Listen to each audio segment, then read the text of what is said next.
Off Script with Super E recommends listener discretion, as these real but sometimes uncensored stories can be filled with mature content.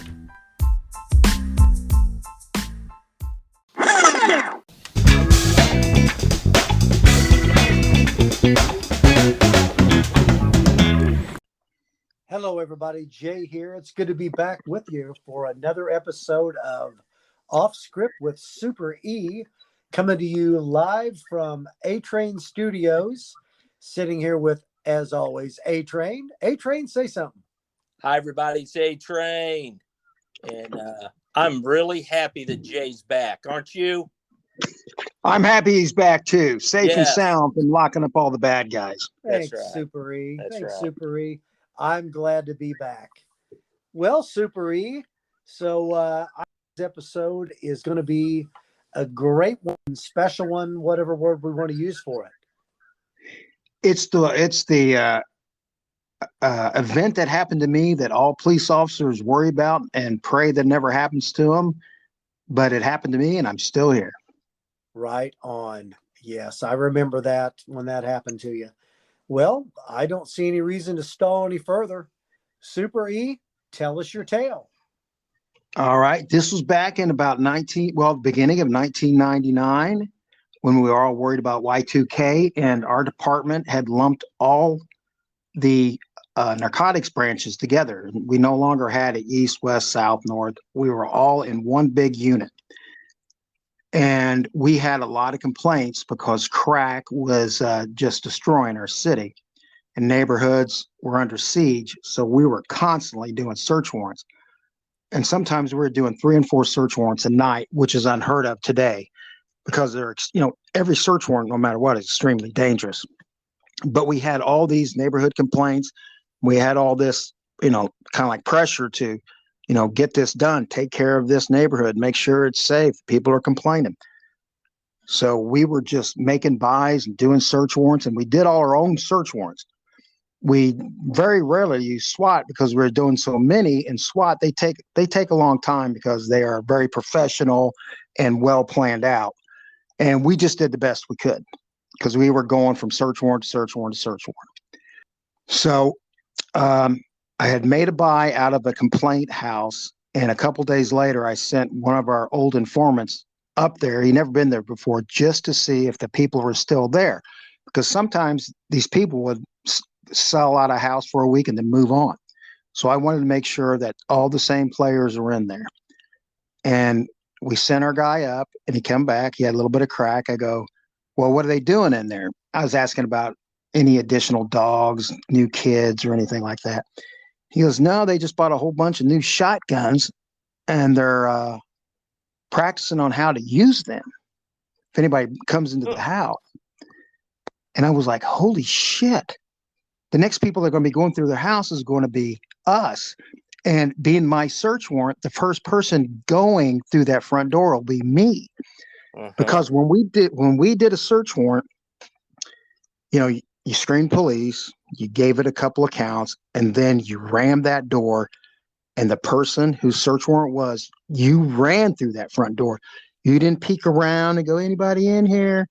No, you hit the door running like Usain Bolt. Right. So when he told me that, I started realizing, man, one of us is going to get shot. The odds, we're doing so many search warrants, the odds are very high to somebody, a police officer, is going to get shot doing these search warrants. And so I was thinking about that all the way back to the office, and our office was in one of our old police academies. And on the wall, they had all the fallen officers. And there was like a couple hundred of them. And I was looking at all these officers, and I was thinking to myself, they had no idea the day they went to work that they were never coming home or seeing their families ever again. And I was like, you know what? It could happen to anybody. I'm not special. It could happen to me. And then I all of a sudden started thinking, I'm going to be the next guy who's going to be shot. That was running through my head. Really? And yeah, it was running through my head. I said, and then like the next, I was thinking this for like 2 days. And I'm like, man, I'm the one who's going to get shot. I had this, it was a premonition. I'm going to get shot. But I didn't tell anybody that because I didn't want to sound like a a psycho. I wasn't Kreskin. And so I just kept it to myself. Right. And so one day, I'm just, driving down our main drag, and I see this female walking down the street dressed like Britney Spears. Remember when she got real popular, she would wear the Catholic school skirt and shoes with the white socks. Yeah. And I'm like, okay, I know this isn't Britney Spears, but I got to see what she's up to because I know it's nothing good. As soon as she jumps in the car, if Britney Spears was extremely skanky, it was her. And she immediately propositioned me sex for money because she told me she was going to go buy some crack. So hey, I told Super, yeah. I got a question. So, okay, so you had gotten this search warrant for this house, but you weren't ready to hit it yet. So you're out doing some vice. No. That was a completely unrelated house. Those people just had shotguns, and that made me start thinking about getting shot. Right. Okay. Okay. So that house was completely unrelated. Okay, so the shotgun house made you start thinking about it just the made realities of the job. Right. Gotcha. And yes, and I was the next one that was going to get shot. And I kept it to myself because I didn't want to look like a nut. Okay. So anyways, I'm going to arrest this girl. And she goes, wait a minute. I don't want to go to jail. I will make a buy for you out of this drug house that these two guys are causing all kinds of problems in the neighborhood. And they're selling a lot of crack, and they're fucking assholes. Mm-hmm. And I said, all right. So I told her, I said, we'll make this buy the next day. And then I got my partner. His name is Paul. Do you guys know who I'm talking about? Tall, redheaded guy, great guy. Yes. Great guy. But can kind of be kind of a douchebag, but we all love him. Like, he was riding with me, and we go make the buy. What we did was we sent her up to the house, and we watch her go in. And Paul's talking to me, and he goes, you know what? I think we all need to take better notes on each buy. Because normally we would just write down date, time, where the address was, description of the house. He goes, we need to be more thorough in our notes. And I was like, generally, I never listen to what Paul says, but this time I listened to what he said. And I took very, very, very good notes. And she came back and she told us, I said, well, did you be able to make the dope buy? She goes, yes, here it is. And then she described everything to me. I said, did you see any kids? No. Did you see any dogs? No. I said, did you see any guns? She goes, well, he just let me in for like about 3 feet. I didn't see any guns, but these guys are giant assholes. I wouldn't put them past them to have guns.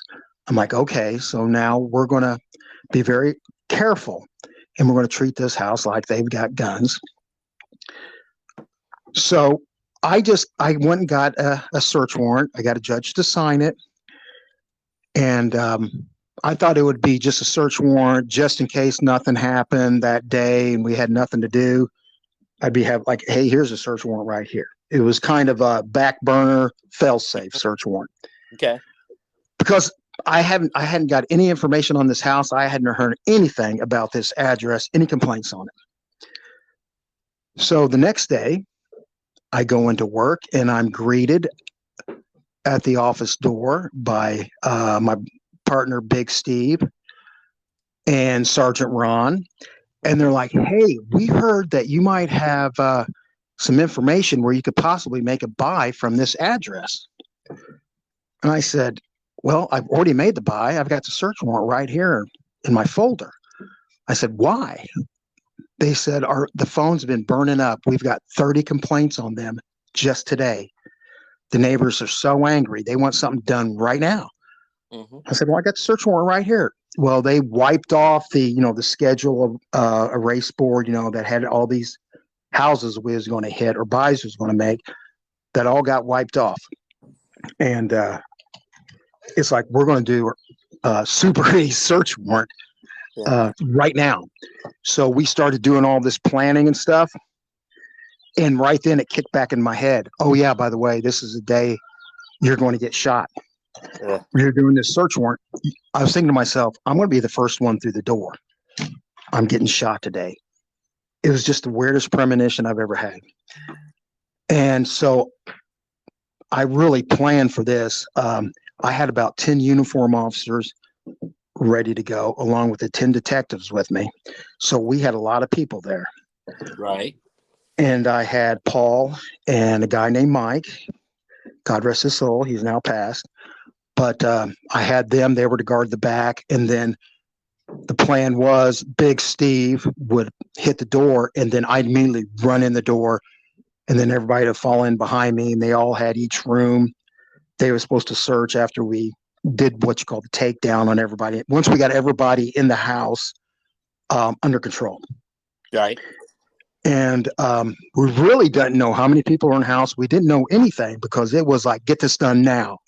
And we're like, okay. So at the staging area, I've got all these officers, got all these detectives. And so we all went to the house in a big row, of cars. And I was driving all the undercover detectives in our raid van, because when it was your search warrant, you also drove the raid van. Okay. So everybody, I parked the van like about a house north of the target house. Everybody bails out and they're running and, as fast as they can. They're all hyped up. And I'm just sitting there thinking, yeah, this is it. I'm going to go through this door and I'm going to get shot. And I just ambled up to the house. I looked as calm as can be. All these guys are real tense and they're real amped up, ready to go. And I'm just like, yeah, okay, here we go. I walk up there, knock on the door, announce police officer search warrant, police officer search warrant. No response. Big Steve takes the ram. I knew the door he was going to blast it off the hinges because he's 6'6" and 320 pounds. So I knew that door was going to fly off. He hit that door and I just took off running again, screaming police. And immediately as I raced through there's a guy who falls right in front of me. He's running through the house. And I sensed there was a person in front of him. Didn't know it, didn't see him. I just sensed it. And so I'm chasing this guy through the house. And when he made a right turn and I made that right turn, he made like a left turn. Okay. And so I'm chasing him and he makes a right turn. I make the right turn. And then boom, he's gone. But I could see the bedroom door is just kind of like moving. And I'm like, he's in the bedroom. Normally, like we had done like a couple hundred search warrants by this time. All right. When they put us all back together. So I was used to the guys either diving out the window or dumping the cocaine down the commode. But this time, instead of bursting through the bedroom to get him from going out the window or dumping the cocaine in the toilet, I was like, well, hold on a second. And I had my gun out ready to go. And I said, man, I felt something didn't feel right. I slowly pushed the door open, the bedroom door. And the door was opening, would be to my left as I was facing the door. As I slowly opened it, and I had my gun in the ready position down near my waist, the drug dealer, he had his back up against the wall on the right side of the door as I was looking at it. So I couldn't see him. And so when I slowly opened that door up, he rolled to his left, stuck his handgun right in my face. And I was like, holy shit, because I'm looking down the barrel of a gun. And he pulls the trigger. And he pulled hard on the trigger, so it pulled to my right. And so the bullet just whizzed past my face. And then I could see his face, and it was so angry. And then he shot it again. And it felt like somebody took a little piece of metal and it got it real hot and just poked me in my shoulder. And I had a bulletproof vest on, but a bulletproof vest is like a tank top, and where the bulletproof vest wasn't covering on my shoulder area, I guess that's where the bullet entered there and just went clean through me. And I was standing there like, did this son of a bitch just shoot me? I mean, this was what was going on in my head. Wait a minute. Did this guy shoot me? No, he didn't shoot me. I'm still standing erect. Right. And what he did was he then rolled behind the door. He kept rolling to my left, and he stood behind the door. And so then I pushed the door open a little bit more, and he's in a combat crouch stance, pointing the gun directly at me. Uh-huh. But I think he was in such shock that I was still alive, because he thought he shot me twice in the face, Right. like maybe right between the eyes. And he was stunned that I wasn't dead on the floor. And that was just the amount of time I needed.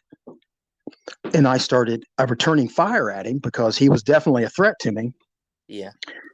And all he did was he moved here, a little bit there, but he never fell to the ground. I couldn't even tell I hit him 5 times. I couldn't even tell I hit him 5 times. Really? He didn't make a noise. He didn't fall down. He didn't do anything. In fact, what he did was he slammed the door in my face and proceeded to dive out the window. Now, luckily for me, I had Paul and Mike back there. And what they told me they heard was police search warrant, and then boom, the door flies open. And then they heard pop, pop. And then they heard me, boom, boom, boom, boom, boom. And next thing you know, this guy's diving out the window. Mm-hmm. And so what I did was, after he slammed the door in my face, it was like, yeah, I think I'm shot. This is going through my head. I think I'm shot, but I'm not in pain. Mm-hmm. And I don't feel like I'm bleeding to death, and I can move around. So I just told everybody, I said, hey, I've been shot, I think. Everybody get behind me and get out of the house. So there was, like I said, like maybe 8 to 9 detectives in there. They all got behind me. And then they took off out of the house. And one of the uniform guys, who's also a SWAT guy, was guarding the front doors. Everybody was leaving. And then he told me later, everybody goes rushing out. I guess I'm in shock now, because it's the only way I can describe my actions now. He says, everybody comes rushing out, all freaked out. And then here I come ambling out, just like I've just left the A&P grocery store. And he said, I kind of leaned over and whispered in his ear, like, hey, I think I've been shot. Like I was like, keep it a secret, keep it under your hat. Yeah. I got a bullet hole in me. Then I walked outside and I saw Sergeant Ron.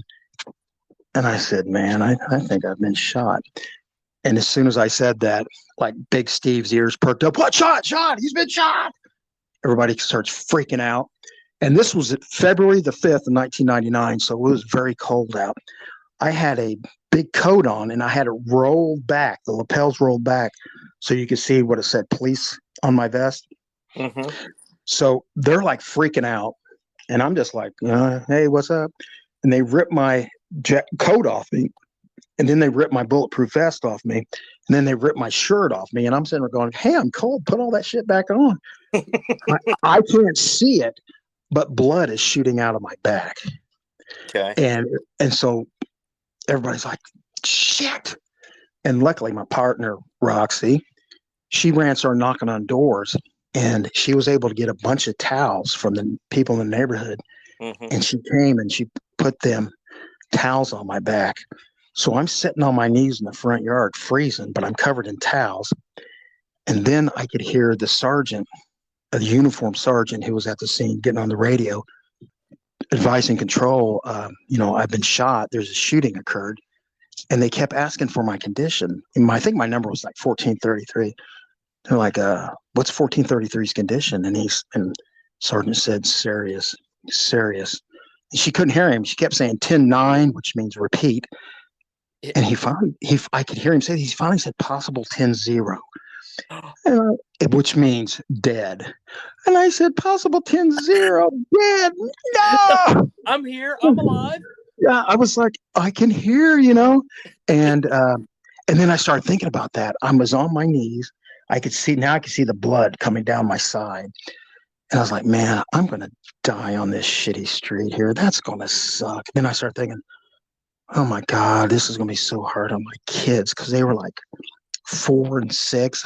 This was what was going through my head. I just started thinking about my kids, growing up without their dad, not knowing what their dad was like. Then I started thinking, no, this is going to be hard on my dad, for a father to see his son die before him. And I was like, oh, shit. And then I started thinking, because I started getting, I thought I was going to get emotional about this, not seeing my kids or my family again. Mm-hmm. I was like, wait a minute, don't start boo-hooing and crying because, these smart-ass assholes you work with, if you survive, will call you a giant pussy later. So I was like, okay, suck it up and just don't say a damn word. Yeah. And so I'm watching everything in action. There's ambulances. You could hear the sirens of cars. It's just like the whole side of the city was shutting down, and police cars were just coming out of the woodwork. And then the ambulance got there, and somebody goes, "Hey, what took you guys so long?" They said, we had to park a block away because of all the police cars. So they throw me on the stretcher or the gurney or whatever, and they're rolling me through this alley. And if you know our beloved city, the alleys are like shit with giant chuck holes. So as they're pushing me, and I'm like, blah, blah, blah, blah, blah, blah, blah. I was like, slow it down. And they finally get me to the ambulance. And the firemen, we all love firemen, even though we don't think they do as much as police, of course, but we all love firemen. They were the first guys on the scene there. And as I'm laying there, again, I'm keeping my mouth shut the whole time because I'm trying not to look like a sissy and a baby. Here, they're talking about me like I'm not there. They're like, "Oh man, do you think that bullet nicked his lungs?" I hope not, because if that bullet nicked his lungs, he's going to drown in his own blood. I finally had to pipe in and say, "Listen, motherfuckers, I didn't get shot in the ears. I can hear what you're saying. Let's lower the volume down and, the gloomy predictions." Yeah. And then they stick a needle in my arm to that put fluids in me. Uh-huh. And it wasn't a regular, like, little needle. It was like a turkey baster needle. They stuck in my wrist and it hurt like fucking hell. Bullet, I didn't feel anything. The turkey baster, I about lost my shit. And I go, "Ow, you sons of bitches." They go, "Oh, you could take a bullet, but he can't take a needle." And I'm like, "Well, that hurts." It hurt. And then I'm looking up. This was in the wintertime, so it was like 5:15. The sun's starting to go down. And again, I'm starting to thinking, man, is this the last sunset am I ever going to see? I'm looking at the sunset. It was a very beautiful sunset. And is this the last one I'm going to see? And all of a sudden, it was like an eclipse of the sun.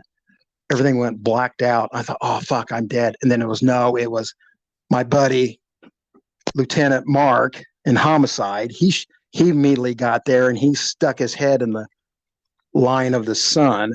So I couldn't see anything because he's got a gigantic sized football head. And I was like, oh, thank God. It's just dead. Mark's. Yeah, I'm not dead. It's just Mark's giant head blotting out the sun. And so then I knew when they said my blood pressure was fine and they quit talking about me dying, I said, I think I'm going to be okay. I think I'm going to live. Yeah. And they whisked me to the closest hospital.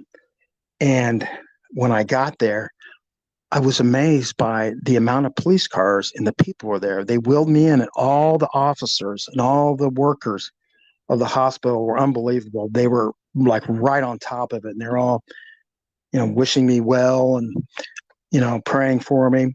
And I was taken back by the amount of support I was getting from everybody. And so when they put me in the hospital, they took me into the room, and then they said, "What kind of pain medicine we're going to give you morphine." I said, "No, don't give me morphine. That makes me sick to my stomach. What did you want? What would you like?" I said, "I don't know, Dilaudid." That's what the hookers all used to prostitute for. They told about Dilaudid was such a great pain medication. I go, "Well, the hookers like Dilaudid. I'll take some." Let's give that a shot. Yeah, try that. Try that Dilaudid. So they hooked me up with Dilaudid. Next thing you know, it didn't relax me. It made me paralyzed, so I couldn't talk, see, or anything, but I could hear. And we remember my old partner, Jim, God rest his soul. Yeah. He was immediately there, and he was immediately turning things into a chaotic event he was like bugging the nurses and saying, "Hey, my back's a little sore. Can we put that hose into me with that Dilaudid?" And I'm like, man, if I can move my arms, I'm going to strangle him. That's the first thing I'm going to do. And the amazing thing about it was, once the Dilaudid the effects of me being paralyzed wore off, then everybody's coming in, well wishers and everything. And it was kind of like, I lived through this, I'm doing okay. And then my wife and my two little kids came in, and that's when it got really real, because I started realizing, man, you came real close to never seeing them again, or they would ever see you again. And that's when reality hits you right in the face. And I was like, I came so close to dying 10 minutes ago.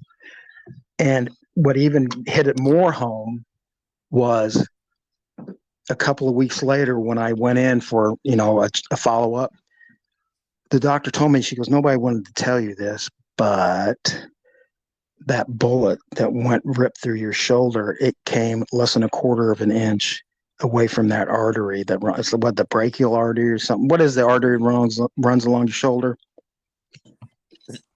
The Widowmaker. We'll call it the shoulder artery. Right. Yeah. She told me, the doctor said, if that would even have nicked that artery, you'd have took one step back and fell down dead. Wow. And I was like, holy shit, how lucky. The guy was only about 1.5 feet away from me. And I was like, damn. Super E. Yeah. I mean, this is amazing. I think for the constraints of time that we're up against, we're going to make this one a two-parter. Okay. Because A-Train and I want to dive into some of the things that were going on during this event, and then kind of let's leave it here at the hospital where we know you're good, and then let's make this in a two-parter so we can really dive into after, when you came back to work and all those things. Are you good with that? That sounds like a great idea, Jay. That sounds like a plan. I got them. If you just, every now and then I got them. Every now and then. That's right. All right. All right. A-Train, anything to take us out of this, and then we're going to get back on this one. Yeah, I don't have a lot to say. All right. A little speechless. Folks, so are we. And this is just another great example of what the police can go through to just for our people. What do you think about that, Super E? Anything to say? I'm speechless on this one. Nope. It's just, you know what? We'll dig into it when we start part 2 of this. Because there is a lot that goes on afterwards that is sometimes even tougher than the actual shooting itself. Absolutely. All right. Until then, A-Train, take us out. All right. Okay. See you, everybody. Bye. Take care.